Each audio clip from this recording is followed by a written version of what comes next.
playing from Bhavya Bharat.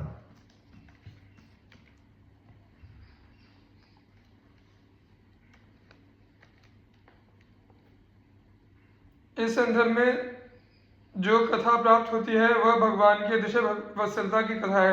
वह यूं कि भगवान ने आचार्य श्री को स्वप्न में बताया कि मेरी उत्सव मूर्ति बादशाह के यहाँ दिल्ली में है, उसकी आप स्थापना कीजिए। भगवान का आदेश मानकर रामानुज जी ने बहुत से वैष्णवों को लेकर बादशाह का किला घेर लिया। जब बादशाह को यह समाचार मिला तो उसने अपने मंत्री से कहा कि आचार्य श्री को संग्रहालय में ले जाकर सभी मूर्तियों का दर्शन करा दो और जो मूर्ति इनकी इष्ट हो वह इन्हें प्राप्त करा दो। रामानुज जी ने संग्रहालय में जाकर मूर्तियों के दर्शन किए, परंतु उन्हें वह मूर्ति न दिखाई दी जिसके लिए भगवान ने आदेश दिया था। इससे रामानुज जी बहुत ही चिंतित और दुखी हुए। उन्हें व्याकुल देखकर भगवान ने रात्रि में पुनः स्वप्न में आदि दर्शन दिया और कहा कि मैं शहजादी के पास हूँ और उसकी प्रीति डोर से बंधा हूँ। वह मुझसे इतना स्नेह करती है कि एक भी क्षण को अलग करना नहीं चाहती। रामानुज जी ने पुनः बादशाह से भेंट की और उन्हें सारी बात बतलाई। बादशाह ने शहजादी से कहा कि वह उस मूर्ति को इन हिंदू साधु को सौंप दे और उसके बदले में उसके लिए मणि निर्मित मूर्ति बनवा दी जाएगी। परंतु शहजादी किसी प्रलोभन पर मूर्ति अपने से अलग करने को राजी न हुई। अंत में यह निर्णय हुआ कि मूर्ति सभा के मध्य में रखी जाएगी और जिसकी बुलाने पर वो चली आएगी वही उसकी प्राप्ति का अधिकारी होगा। दूसरे दिन मूर्ति का श्रृंगार कर उसे सभा के मध्य में पधरा दिया गया और आचार्य श्री तथा शहजादी दोनों से मूर्ति को अपने पास बुलाने के लिए कहा गया। सर्वप्रथम आचार्य श्री ने मूर्ति का आवाहन किया, परंतु मूर्ति तस्य मस न हुई। इसके बाद शहजादी ने अपने आराध्य रूप मूर्ति विग्रह से विनय की तो मूर्ति बड़े ही प्रेम के साथ शहजादी की ओर चल दी। यह देखकर अन्य लोग तो विस्मित हो गए, परंतु आचार्य श्री कुपित होकर भगवान से बोले, यदि सभा में आपको मेरा अपमान ही करना था तो मुझे स्वप्न देकर बुलाया ही क्यों। आचार्य श्री के इस प्रकार उलाहना देने पर मूर्ति पुनः वापस लौटकर उनकी गोद में विराजमान हो गई। सभा धन्य धन्य कह उठी। मूर्ति लेकर वैष्णव जन तो चल दिए, पर शहजादी ने अन्न जल त्याग दिया। बादशाह को लगा कि उसकी पुत्री प्राण दे देगी, तो उसने उसे भी आचार्य जी के पीछे जाने की अनुमति दे दी। शहजादी को इस प्रकार मार्ग में तो मूर्ति के दर्शन मिलते रहे, पर मंदिर में प्रतिष्ठित होने के बाद उसका प्रवेश निषेध हो गया। तब करुणा में भगवान से उसका दुख न देखा गया और कहा जाता है कि उन्होंने सबके देखते देखते उसे अपने श्री विग्रह में लीन कर लिया।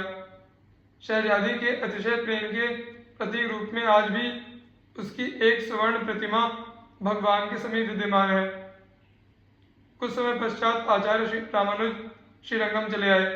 वहां उन्होंने एक मंदिर बनवाया जिसमें नम्मालवार और दूसरे आलवार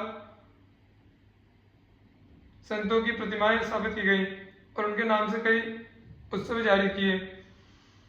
उन्होंने तिरुपति के मंदिर में भगवान गोविंद राज पेरुमल की पुनः स्थापना करवाई और मंदिर का पुनः निर्माण करवाया। उन्होंने देश भर में भ्रमण करके हजारों नर नारियों को भक्ति मार्ग में लगाया। आचार्य रामानुज के 74 शिष्य थे जो सबके सब संत हुए। इन्होंने कुरत तालवार के पुत्र महात्मा पिल्लर लोकाचार्य को अपना उत्तराधिकारी बनाकर 120 वर्ष की अवस्था में इस असार संसार को त्याग दिया। श्री कुरेशाचार्य जी। श्रीमद रामानुजाचार्य जी के शिष्यों में श्री कुरेश जी का अत्यंत विशिष्ट स्थान है। भोगों के बीच रहते हुए भी निरासक्त रहना, अद्भुत मेधा संपन्न होने पर भी अहंकार का लेश मात्र भी न होना, अपने गुरु के प्रति सर्वस्व समर्पण करना और धर्म रक्षा हेतु प्राणों को निछावर करने के लिए तत्पर रहना जैसे गुणों का यदि एक साथ किसी में दर्शन करना हो तो श्री कुरेशाचार्य जी महाराज इसके अप्रतिम उदाहरण है। श्री कुरेश जी लक्ष्मी एवं सरस्वती के वरद पुत्र थे। दोनों की उन पर अपार कृपा थी। कांचीपुरी से 2 कोस दूर कुरपुर नाम का एक राज्य था। कुरैशी वहां के राजा थे। संतों वैष्णवों की सेवा, दीनों में दीन दयाल का दर्शन करना और अन्न वस्त्र से उनकी सेवा करना उनका जीवन सिद्धांत था। उनके राजद्वार पर प्रातः काल से अर्धरात्रि तक याचकों को अन्न वस्त्र वितरित होता और फाटक बंद होने से पूर्व घंटा ध्वनि करके यह कहा जाता कि जो लोग अन्न वस्त्र न प्राप्त कर सके हों वे आकर प्राप्त कर लें। कहते हैं कि घंटा ध्वनि जब एक दिन कांचीपुरी में सुनाई पड़ी तो माता लक्ष्मी ने वरदराज भगवान से उस ध्वनि के विषय में पूछा। इस पर भगवान वरदराज ने माता लक्ष्मी को कुरैश जी की दान गाथा सुनाई। माता लक्ष्मी को कुरैश जी के कार्य से बड़ी प्रसन्नता हुई। उन्होंने प्रभु से ऐसे भक्त के दर्शन करने की इच्छा प्रकट की।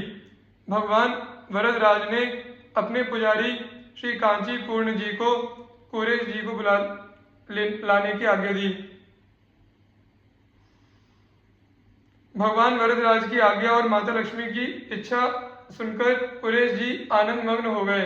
उन्होंने अपनी पत्नी से कहा कि यह हम लोगों का धन्य भाग है कि माता लक्ष्मी ने हमें याद किया है। यह शरीर तो अत्यंत पतित है, अतः इसे पावन करने के लिए हमें सबसे पहले भगवान रामानुजाचार्य जी से दीक्षा लेनी चाहिए। यह निश्चय कर वे सपत्नीक श्री रामानुज के दर्शन के लिए श्री रंगम चल दिए। उन्होंने अपनी संपूर्ण संपत्ति का दान कर दिया और अंकिचन होकर एक साधारण वस्त्र पहनकर श्रीरंगम के लिए चल पड़े। रास्ते में घना जंगल पड़ता था। कुरैश जी की पत्नी भयभीत होने लगी। इस पर कुरैश जी ने कहा, देवी, अंकिचन के लिए कहाँ भय है?